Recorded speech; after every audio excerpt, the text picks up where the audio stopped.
right, good morning everybody. We're going to go ahead and get started.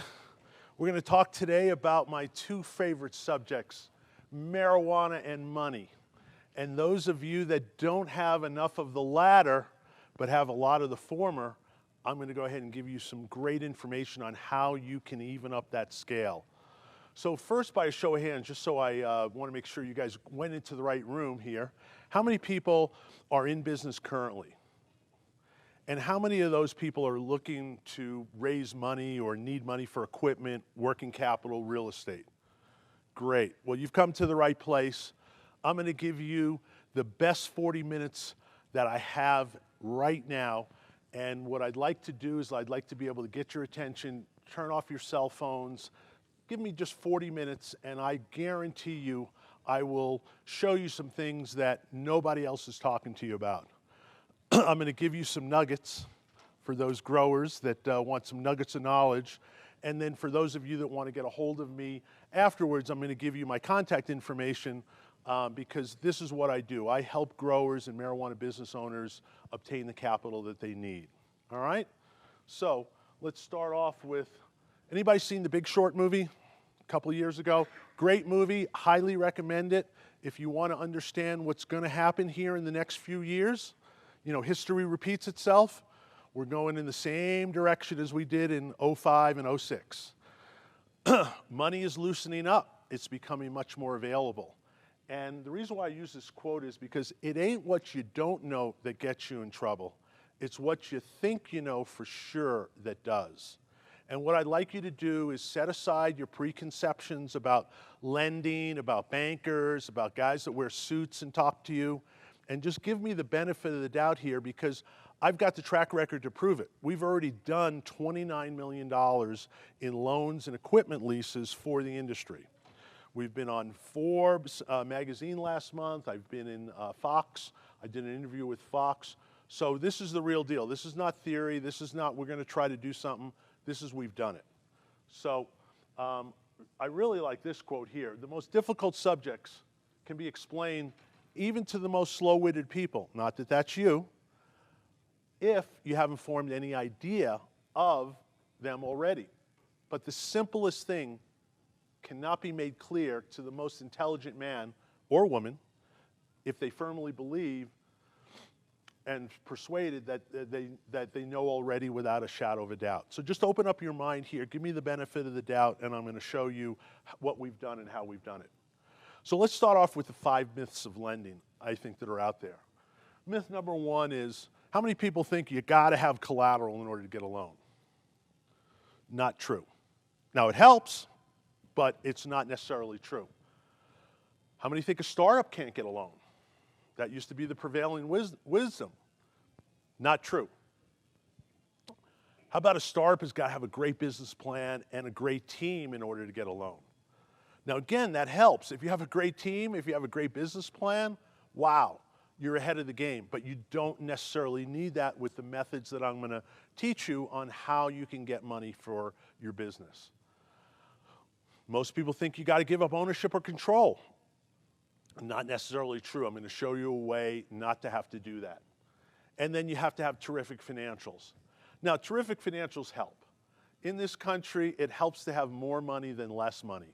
But you don't necessarily need that if you have the key ingredient that lenders want to see. And I'm going to explain that to you in the coming up slides. So the agenda today is we're going to talk about what's available for debt, financing options. We're going to talk about rates, terms, and I'm actually give you some examples of deals that we've done.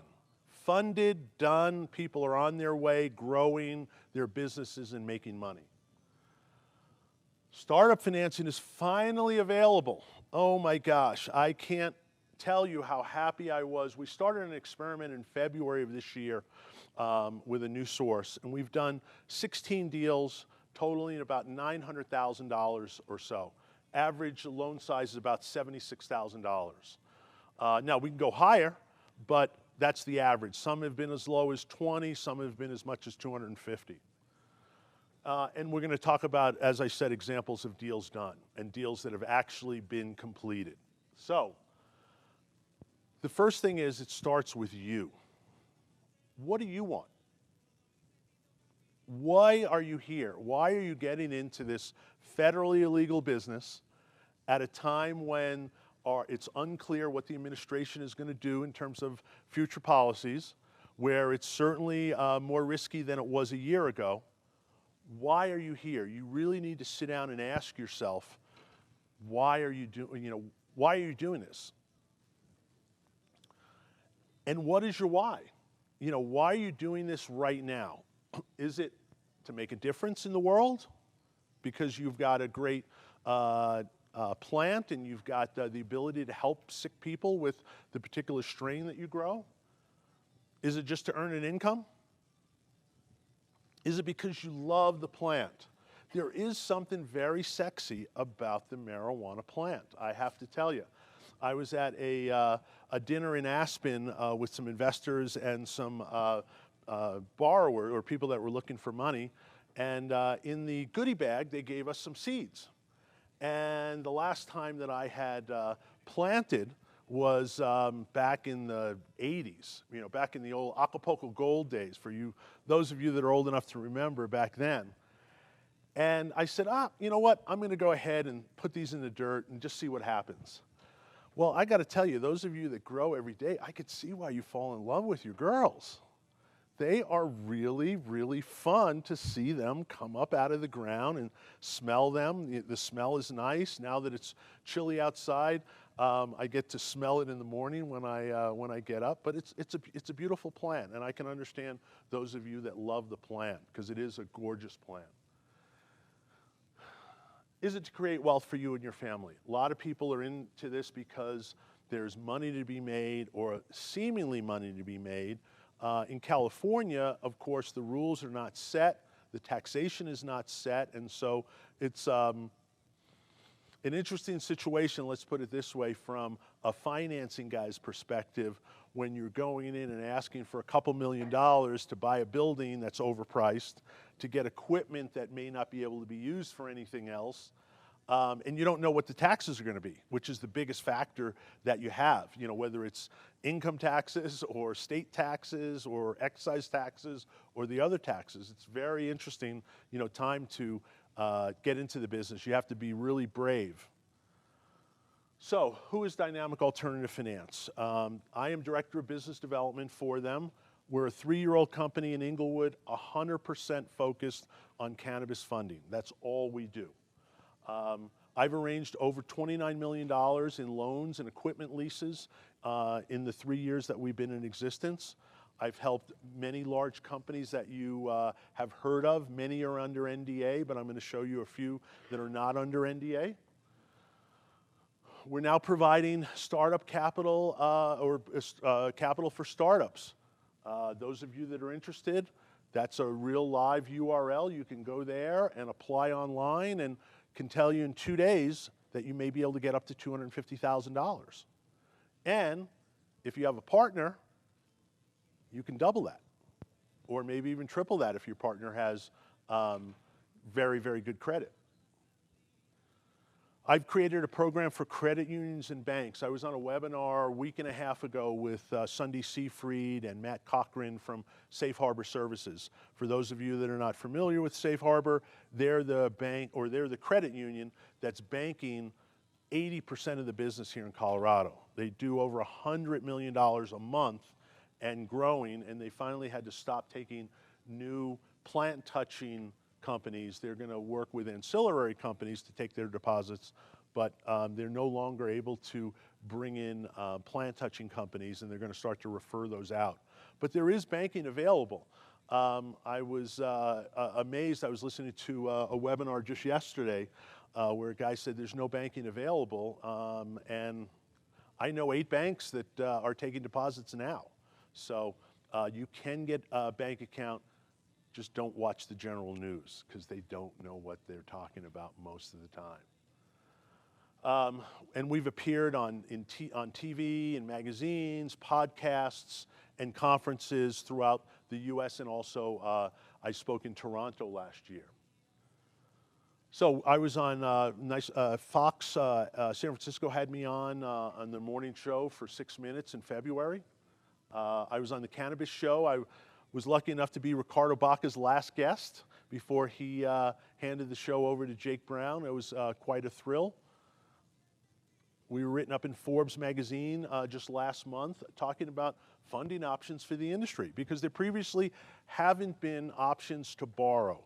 There's been a lot of VCs, which I affectionately call vulture capitalists. If you want to go work for someone else and think that you own a piece of the business, you know, that's great.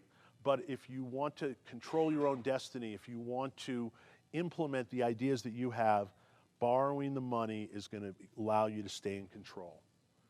And then I've spoken in Colorado, Portland, New York, LA, Toronto, DC, all about debt-based financing.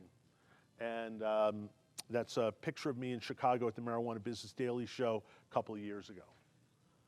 So today, I thought it'd be fun for a non-grower or an amateur. Like I said, I threw some seeds in the dirt, watered them every day, put a little tomato food on them, keep my fingers crossed, and the girls were looking beautiful and harvestable in maybe 2 or 3 weeks or so. But I'm going to give you some nuggets to take home today. I'm going to give you 5 nuggets. I'm going to make it easy for you because I know we all suffer from ADD, and I'm going to tell you when the nuggets are going to come up so that if you're taking notes, you can take a note and write it down. So the choices for financing that you've got available. Cash. Well, that's easy. If you had cash, you probably wouldn't be here. You'd probably be executing on your plan. And then there's really debt or equity. I'm going to focus today on debt-based financing and what's available in terms of borrowing. So, nug number 1. Anytime you're approaching someone for something that you want, whether it's in a life situation and you're trying to get a job, date someone, I think it always helps to know how they think and what's inside their head.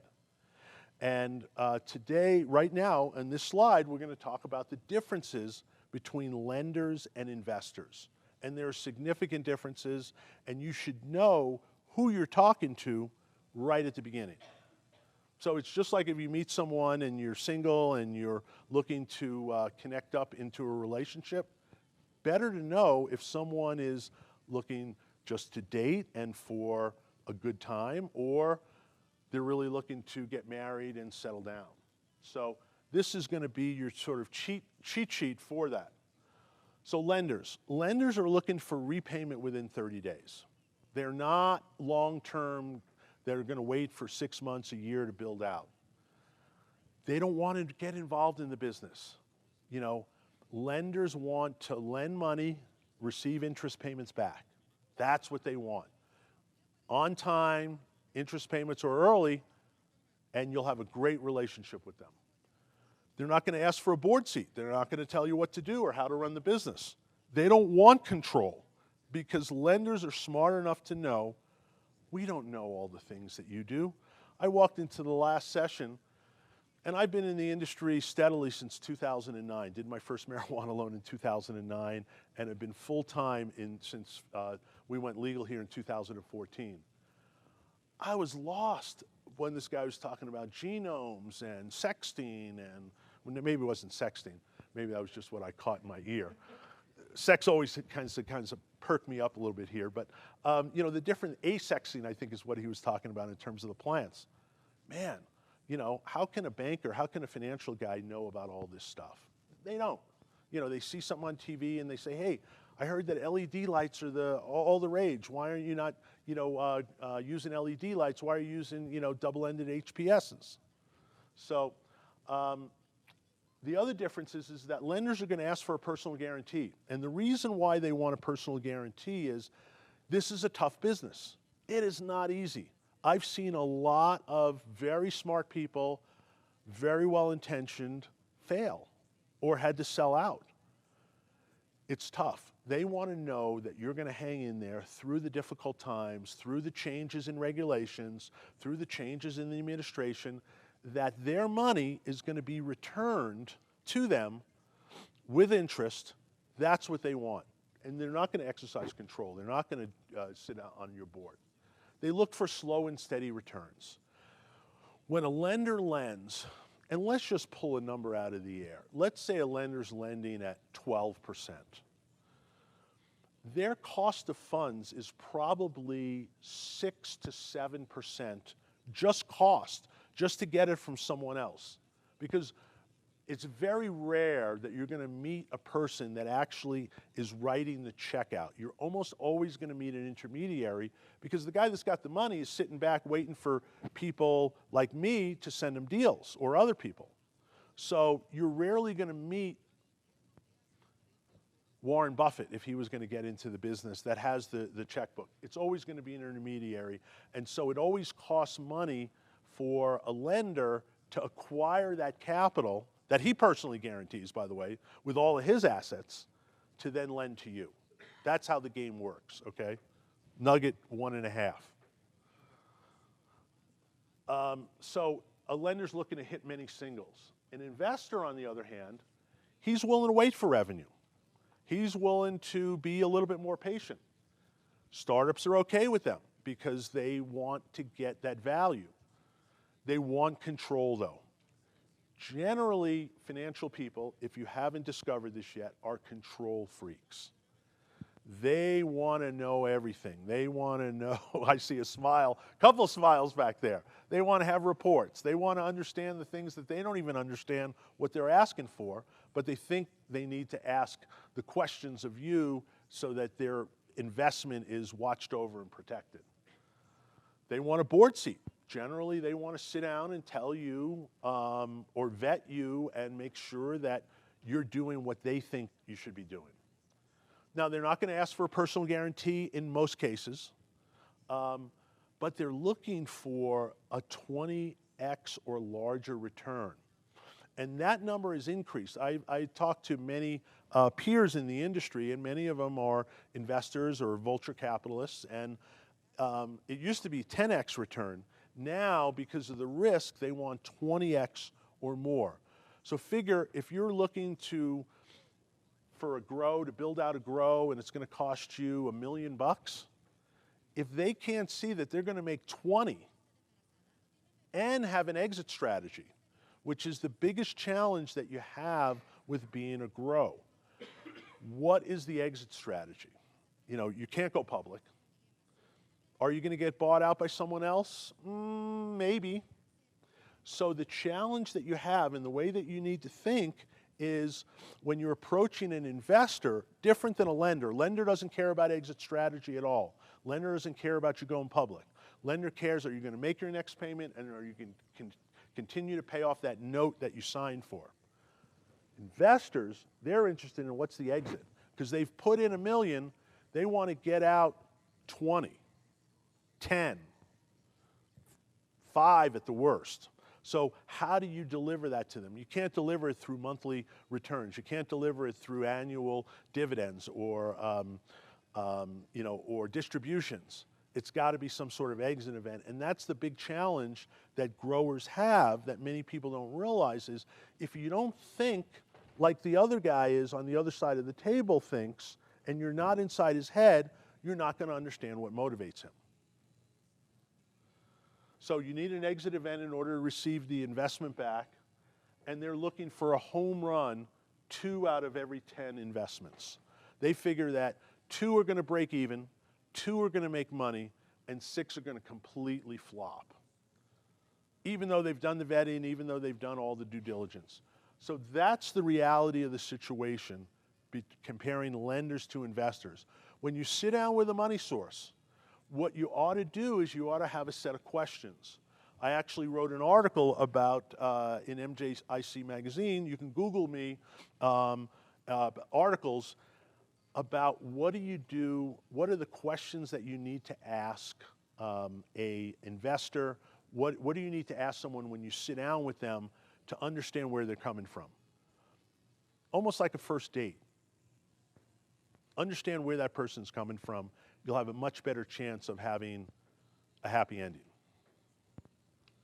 Okay, so let's talk about the advantages of using debt versus equity.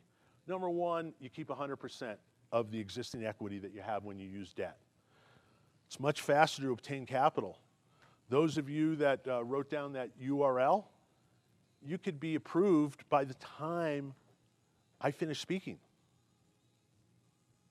You could be approved by the time I finish speaking for up to $250,000. There's no way that if you're looking for an equity investor that they're going to go ahead and approve you that quickly. You know, equity is like marriage. Debt is like dating. If you're going to marry someone, you're going to spend some time with them, getting to know them, hopefully, and you're going to go ahead and get inside their head. Whereas debt, very easy. What's your credit score? You know, what do you do for income? What's your current debt? Very simple, well-defined questions that allow a debt lender to get to the finish line and give you an answer pretty quickly. You're able to maintain 100% control, and you're not having to deal with someone who doesn't know the business. I see so many bad partnerships because there was a money guy that smoked pot, likes pot, thought it'd be cool to be in the pot business, has some extra money, starts reading some magazines, says, why aren't you doing it this way? Why aren't you doing this? Why aren't you doing that? When you've already tested that and you already know it works. And that's, you know, part of the issue of bringing on an investor. And then it really helps to get further towards cash flow positive, because even if you need equity, even if you have grand plans where you're going to build out, talked to a guy the other day, bought 80 acres in Nevada, planning to build out 30 100,000 square foot greenhouses, 3 million square feet of grow. I can't even imagine how many plants that would be. He's got very ambitious plans. Now, he's not a startup, and he's a wealthy guy, but he still likes leverage, and he still likes debt. The thing is if you are starting up or you are in the very early stages, the further you can get towards cash flow positive or making a profit, the closer you can get to showing that person that it's not theory, that it's actuality, the better valuation you're going to get. The less equity you're going to have to give up when you do have to take that large amount of equity, because you can't quite get there because your vision is so large. So keep that in mind. The disadvantages: you are going to need to personally guarantee the debt. You need to generate cash or overborrow. So let's talk about this concept of overborrowing. Many people don't use this because I used to have a background. I used to work for a bank. I used to do construction loans. The way that the way that the developers do it is if they need $1 million and their payment is going to be $10,000 a month, what they do is they borrow $1.3 million or $1.4 million. So they take that what I call overborrowing. They take that extra $300,000 and they use it to make those $10,000 payments for 2.5 years. So even though they're paying interest on it, it's a better way to go, and it's a way to utilize the monetary system smarter, so again, you can get what you need, which is to keep control. Now, it's not good if you're going to be tempted to spend things on non-business expenses. So don't do it if you're tempted to go to Vegas, or all of a sudden, you know, you see 5 digits in your checking account, you're like, hey, I've always wanted to take a vacation.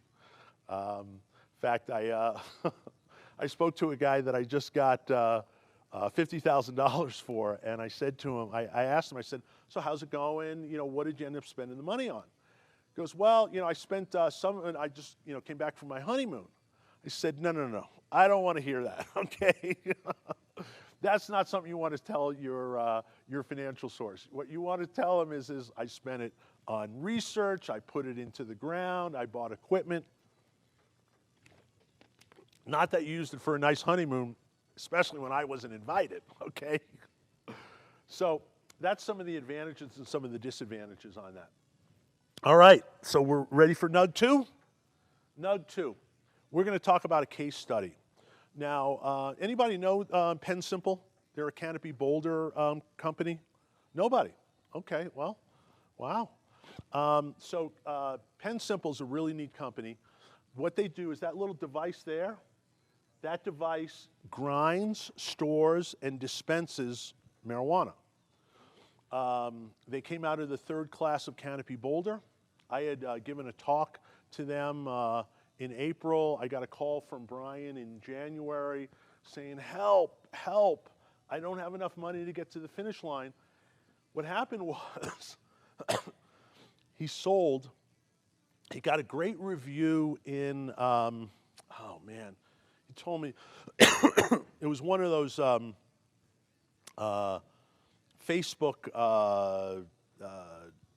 companies, or a company that's on Facebook, gave him a great review, sold 9,000 units in like a month because of this great review.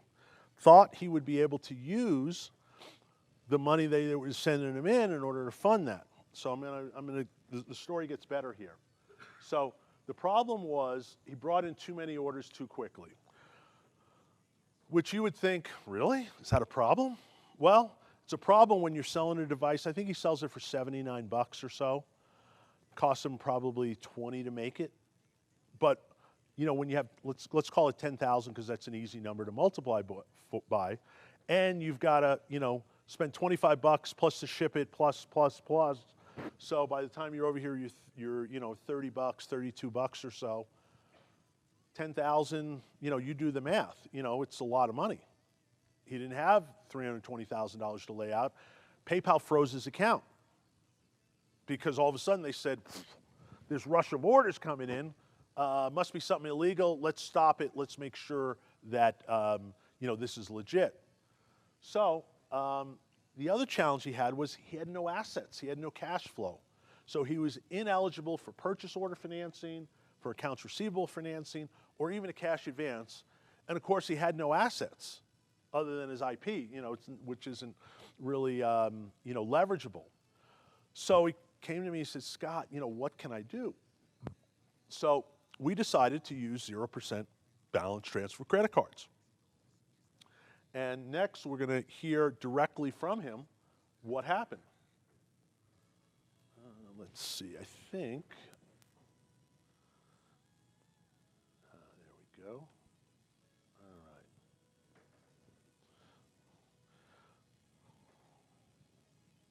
Yeah, so I mean, initially I was extremely hesitant to use credit card financing or to take on the personal risk.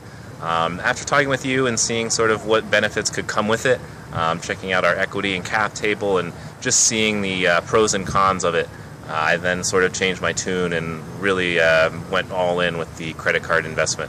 And that helped us in many ways in terms of keeping our cap table clean, as well as being able to get the financing we needed. He had in his mindset credit cards were bad. His parents told him that. Never get in debt. Don't owe anybody any money. Well, it's impossible if you don't have money to start something unless you take somebody's money. You know, either take my money or take an investor's money or someone else's money, but you can't get, you know, you can't invent a product like that that's revolutionary, that a lot of people like. It's not something that I would probably buy, but at least 9,000 people said, here, you know, here's my 79 bucks. Let's roll the dice here and let's see what it's like. So that's why I had at the very beginning, I need you to open up your minds for that. So, oh, you know what? We skipped a slide. So, sorry about that. Let's just, okay, all right. This is the one I wanted. All right. So, from current slide, this is this is really the intro that this was supposed to be the very first slide. Somehow. Yeah, so dynamic alternative financing helped us really get through kind of a tough period where we were trying to get units shipped out. We needed a little bit of a bumper money to make that happen. They were able to connect us with the funds that allowed us to begin shipping units, which was able to get us to a point where we could self-run our business and no longer needed the financing. But we really needed it at the time, and it helped us get us through a tough period. So that's an example. $62,000 really helped him. And he actually qualified for more than that. He didn't want to take anything more than the 0% money. So he got 0% for 12 months on some and 18 months on another. So pretty good deal here. Allowed him to get shipping allowed them to get moving. Because at the beginning is the hardest. You know, when you're just starting out, you don't have a reputation, you don't have the money, you don't have the clients, you've got a dream and you've got a lot of energy and zeal, and that's when people need the most help. All right, so using 0% cards. This is actually from him. The biggest takeaway I got from your talk is to look at credit as the extra money that it is. My view before your talk was that credit cards were good, but the way to use them was like a debit card, spending only what it is that you have and can pay at the end of the month. That's that old school Depression era. My parents were born just after the Depression, but you know, my dad still hoards everything, and you know, will reuse and reuse and reuse, and that's part of it. There's not going to be enough mentality. So from your talk, I changed that view, seeing that the balance window expand from the end of the month to the end of the 0% interest period. So business credit cards will give you usually 12 to 18 months, some will go 21 months, where it's 0% interest. So you can effectively borrow $1,000. If you've got 18 months to repay, if you repay at roughly 5%, it'll get you almost all paid off by the end of the period, and you will have paid no interest. So it's a slick way to use the system instead of the system using you. Because right now, the system is set up to use you, to keep you enslaved in debt and keep you enslaved in working for someone, not to break free. Great movie. Those of you that haven't seen it yet, Zeitgeist, The Addendum. So there was a movie called Zeitgeist that came out 10 years ago or so that explains the monetary system, and it was so interesting to me to see from a very short perspective of how we have taken over countries through economic warfare, through what we do in very short, and I'd like everyone, you know, to, it's on YouTube for free. So, I mean, Zeitgeist, The Addendum. What we do is we lend a country money that has natural resources, like Venezuela. And we lend them more money than they can pay back. And then when they can't pay back, we go in and say, okay, here's the new game, guys. We're now in charge. Here's what we're going to do. We're taking back that natural resource that we sold you at 10 cents on the dollar, and you're going to do X, Y, and Z. In short, that's how they do it. John Perkins, the economic hitman, was on there. It was fascinating to see the number of countries and how they discovered that in 1951. A lot easier to go in, a lot less bloodshed, a lot less people die when you simply do it economically rather than, you know, through troops. All right, Nug 3. We ready for Nug 3? Business credit cards and lines and advantages. So the very first thing you want to do is you want to establish business credit in the EIN of your business. The EIN is a 9-digit number. Government issues you. It's basically your social security number, but that's how they track businesses. You want to do that right away. Now, if you've charged up money for the business on a personal card, and hopefully you separated it out from, you know, your personal expenses, but if you've done that and it's all business, why not get a business credit card, transfer that $10,000 balance that you're carrying, that your spouse hates, that you're paying 18% interest on, and transfer it to a 0% card? Why not do that? As long as it's a legitimate business expense, you should be able to do that. Check with your accountant first. I'm not trying to, you know, give accounting or tax or legal, but this is what many, many people do.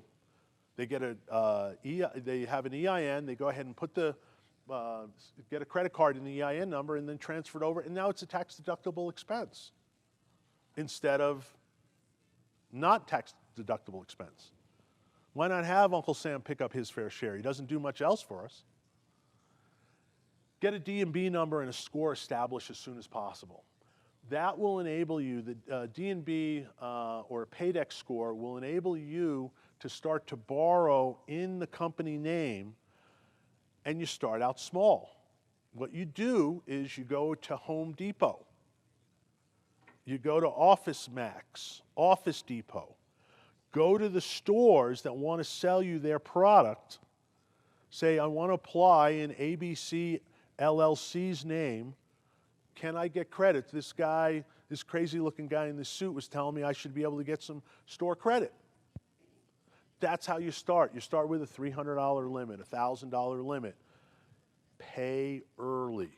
One of the tricks, this is maybe nugget 3A, business expenses should be paid 5 days or more early. Not on time and definitely not late. Pay early. It helps build your score. The other trick that's a guaranteed, I do a whole seminar about the 8 tricks of credit cards and how to use what I call guerrilla kind of tactics to get the money that you need. One of the other things that I talk about is the way to guarantee to raise your credit score. Would anybody out here like to guarantee to raise your credit score? Okay, here's the trick. I'm going to assume, does everyone here have a credit card or more than a credit card? Okay, so here's what you do. When you get out of here, tonight, Monday, whatever, call up Capital One, whoever you have your credit card with. You say, you know, I got a $10,000 limit on my credit card. I'm going to have a vacation coming up. I'm going to have a trip coming up, and I'd really like to look at having you raise my limit. What can we do? Generally, I ask for 50 to 60% more than what I have. So if I have 10 grand, I'm going to ask for 15. And I try to ladder it up. I ask every 6 months. I have it on my calendar. Time to ask for a limit increase with Wells. Time to ask for a limit increase with Capital One. Go ahead and start to do that, because the way the system is, there's a ratio between what you have outstanding and your credit limit. So if you've got $5,000 on a $10,000 card out, you're at 50% limit. If you raise that to $15,000, all of a sudden you go to 33% and you look safer. So by raising the limit in a consistent manner, you're going to improve your credit score. All right. The other beautiful thing about business is you can use projected income. In the old days, it was called stated income. But we're in a new decade. We're going to use new terminology. It's now projected income. Same thing. And then, excuse me, decide to use someone else or do it yourself. So, in other words, there are companies out there that we work with that know the ins and outs and the tricks and who's giving higher limits, because once you start inquiring, you've got to manage that process as well, and you want to have the fewest amount of inquiries to get the most amount of money. And there are a number of companies that we work with that know the system and know apply to A bank or C bank or B lender first and then cascade it down. Okay, so what type of lending is available? Equipment lending is available. Now this is for larger amounts. What I've been talking about is for the person that needs $250,000 or less. Now we're going to talk about some of the $1 million deals that we've done. Real estate, working capital, there's startup funding, which I've talked now extensively about, revolving lines of credit. These are all available for cannabis business owners. Anybody that needs one, come see me afterwards.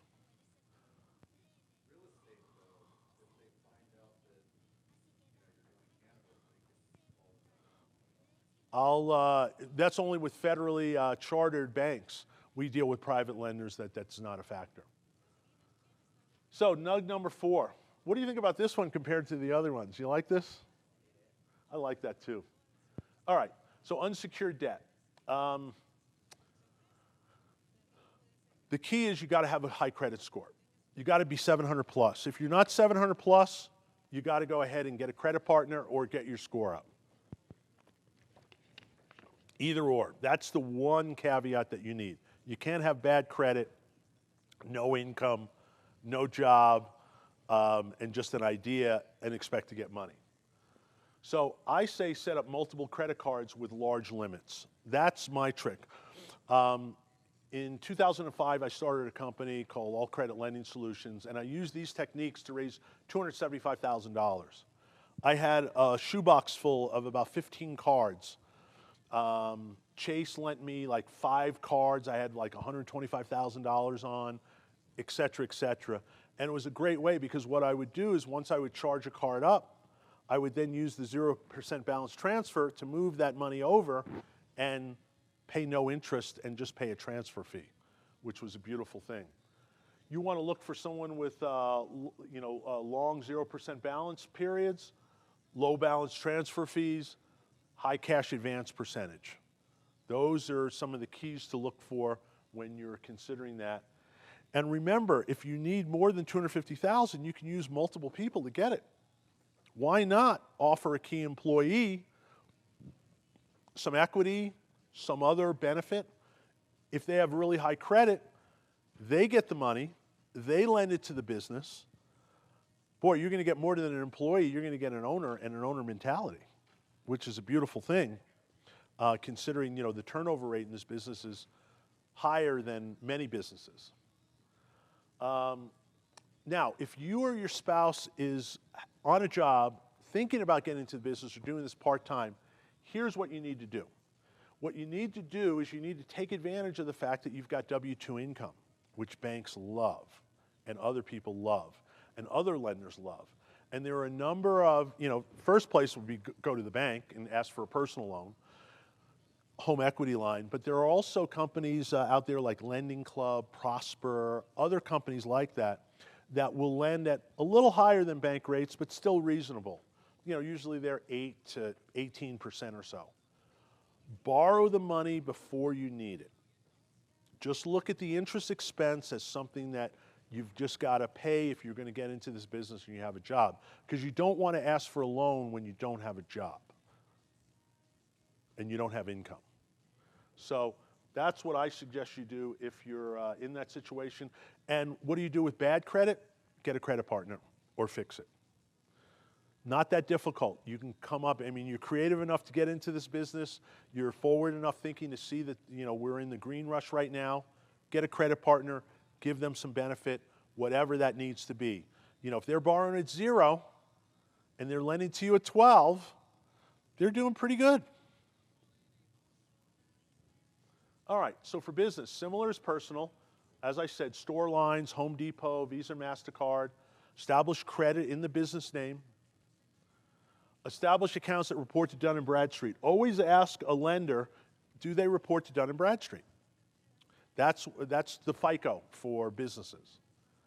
And then the beautiful thing is you can use projected income.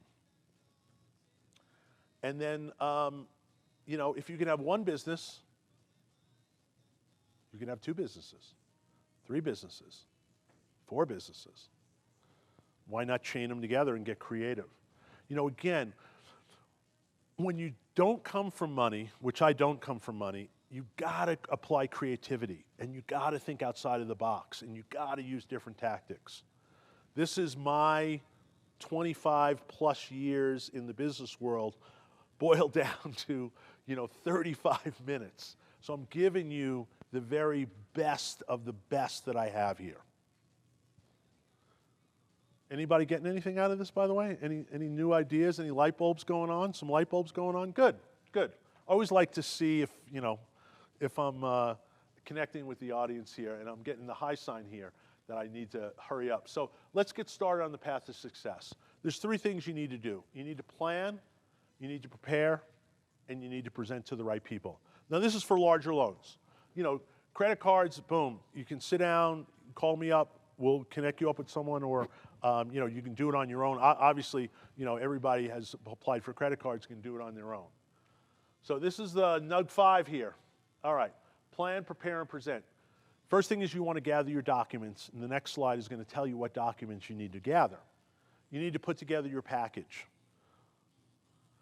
You want to create an executive summary. I wrote an article, you can Google Scott Jordan executive summary, about the 10 elements that need to be in an executive summary. Just because I don't have enough time to kind of cram everything in, Google me, look it up. It's a great article to give you the 10 things you need to put in, sorry? It's an executive summary. If you just Google Scott Jordan executive summary, it should come up. And decide who you're going to present to based on the amount needed, the stage of your business, and your numbers. So if you're looking for $2 million to buy a building, you know, build out, whatever, credit cards are not going to get you there unless you've got 10 other friends that can qualify for $200,000 apiece. You're going to need to come to someone like myself or a larger lender that has access to that kind of capital. All right, so the planning part. Here's what we need here. Gather your information. If you're going to take a picture of a slide, this is one of the ones you want to take a picture of. Although I will make my presentation available to anybody that gives me a business card afterwards or their contact information and wants it, or I'm going to put my contact information up at the end and you can write me if you're shy. Credit reports and the scores. Credit report is really important. Credit report tells people about your character. If you've had a bankruptcy and you've recovered, show them that, tell them that. That counts for a lot. If it was last week, it's going to be a little difficult. You're going to have to probably get a credit partner. Tax returns and the key numbers off your tax return. Line 43 is one of the key numbers off of that. That's your adjusted gross income, or taxable income, excuse me. Personal financial statement. A personal financial statement tells someone what you own versus what you owe and what you're worth. So one of the kind of the rules of thumb, maybe this is a NUG 5A, is if you're looking for $1 million and your net worth is $100,000, you're probably not going to get it. Lenders, prudent lenders on larger amounts of money are looking for a 1-to-1 or better ratio. So if you want $1 million, be worth $1 million, $1.5 million or larger, because it's going to be very difficult for them to get their arms around someone that's never been used to that kind of money. Bank or credit card statements gives an idea, particularly if you're in business, you know, the money that's coming in and going out. Want to see, you know, again, if you're in business, want to see an income statement, a P&L, and a balance sheet. You know, what do you owe to people? What did you do in terms of getting yourself started? And statement of cash flows. So anybody that wants to take a picture of this, go ahead and take it. All right. So prepare. You want to first decide, what is the money going to be used for? Lights, equipment, property, marketing, what is it going to be used for? The total amount needed, and you can break that up line item by line item. You want to know the length of the time that it's going to be needed. How soon are you going to be able to show cash flow? And then what sources do you go to get the money you need? That's the decision that you need to make. You know, do you come to me? Do you come to someone else? What do you do in order to you know, go to the right person? All right, and then you present. You want to present the executive summary first. You want to present the overview of the request and the amount that's needed. What investors and lenders are most interested in is, how is this going to make me money? How is buying this lights, buying this extraction machine, buying all these other things? You know it. I mean, you know, if you're going to buy an extraction machine, you know, my God, the ROI is sometimes 60 days, 90 days. Most lenders, whether they're private or not, are not going to understand that because they don't work in that world. The margins in cannabis are crazy to the non-cannabis business person. They're crazy. They don't understand it. They believe they're off the hook. And in many places, they are very good. Colorado, we've happened to seen a lot of price compression. And, you know, pounds that were selling for $1,800, $2,000 a pound 2 years ago are now $1,200, $1,300. I hear as low as $800 or $900 for outdoor product. Right, margins are really being compressed, so you've got to keep that in mind as well. If you're coming up with a pro forma, you know, figure prices are going to come down. Past results. Everyone wants to see how you did with the money that you had that you had access to prior to them coming in. So they want to see a P&L and a balance sheet. And then everyone wants to see a pro forma generally. They want to see how much this money is going to mean in terms of the financial results that you're going to have to see if you're going to be able to repay back the money. One common misconception is, oh, well, I have collateral, I have a piece of land, I have something else that's collateral. No lender wants to repossess your collateral and sell it. They lose money when they do that. The main reason why they want collateral is because they want to force you to sell it, or if you're in a family situation, have one of the spouses say, look, we got to come up with some other way. We can't have them repossess, the house. We can't have them repossess that building that we own. That's what they want. They don't want to repossess and resell your collateral, and they definitely don't want to be in the marijuana business. Let me dispel that. So many people tell me, oh, but the license is worth $3 million in Washington, $500,000 here. Lender puts zero value on that because they're not wanting to be in the marijuana business. It's a hard business to be in and make money. I see the financials every day, so I know what's going on. I see the tax returns. I see the P&Ls. Sometimes it makes me cry almost because I looked at one the other day. Guy's got 4 stores, been operating since 2009, lost money. And that's before 280E. So if he lost money on paper, he now is going to have to borrow money to pay the taxes or have interest continue to accrue. I was like, and he's working 18 hours a day and has everything on the line. I was like, wow, that's really heartbreaking. All right, so here's an example of deals that are getting done. So I had a wholesale grower in Colorado who wants to remain nameless, grown out of a greenhouse, needed money for expansion. Problem is he hadn't raised enough equity, and it took him longer to get to revenue. Revenue was less than he thought, and expenses were higher. Anybody ever seen that situation? Almost always expenses are going to be higher, can almost guarantee you that, and revenue will generally be slower. His financials didn't qualify for him for working capital, and he had a greenhouse here, which doesn't qualify as real estate. So this one actually came through the credit union, and his initial funding source, so I took him to an initial funding source that was going to do a creative type of a loan. He needed to close October 1st. We started the process August 15th. By September 15th, we were still didn't have docs on the table, and he had a hard deadline, like October 2nd wasn't going to work.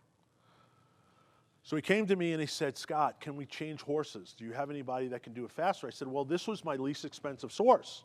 This was some 11% money. I said, I can, but it's going to cost you more. It's going to cost you probably 14. He goes, I don't care. I got to have this. The 3 points doesn't matter. Like, okay, let me see what I can do. So I went ahead, rearranged a couple of things, was able to, make a long story short, was able to get him the more expensive money, but got it closed the day before he needed it. And so that's one advantage, I think, with working with a company that has the business model that we do, where we use other people's money, and we have now 15 sources that have actually written checks, crossed over the green line, and are okay with it, as opposed to, I hear story after story of people being educators for curious investors. And that's great. If you want to be an educator, great. But if you need money for your business, you need to separate out, when you're meeting people, the curious from the serious. You want to deal with serious people that have written checks. And one of the questions you want to ask them is, have you written out any checks to marijuana businesses? If you want to take a chance and be the first, good luck. You might get left at the closing table without a check and a bunch of excuses. Because invariably that happens. Invariably wealthy people They got wealthy because they were conservative.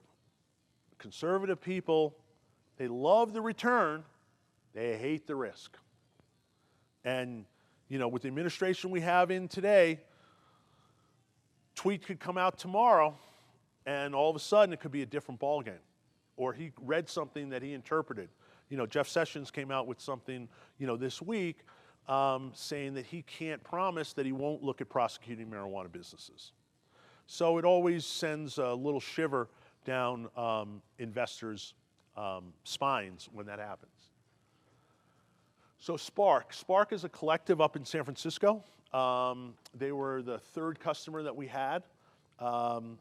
Many of you probably know Eric Pearson. He's big in the NCIA. He's been around for years. Scott Jordan helped us obtain the money we needed for expansion without giving up any equity or control, which was his main objective. It was a very fast and easy process, and we'd recommend him to anyone who needs to acquire equipment for working capital or equipment for their marijuana business. Eric Pearson.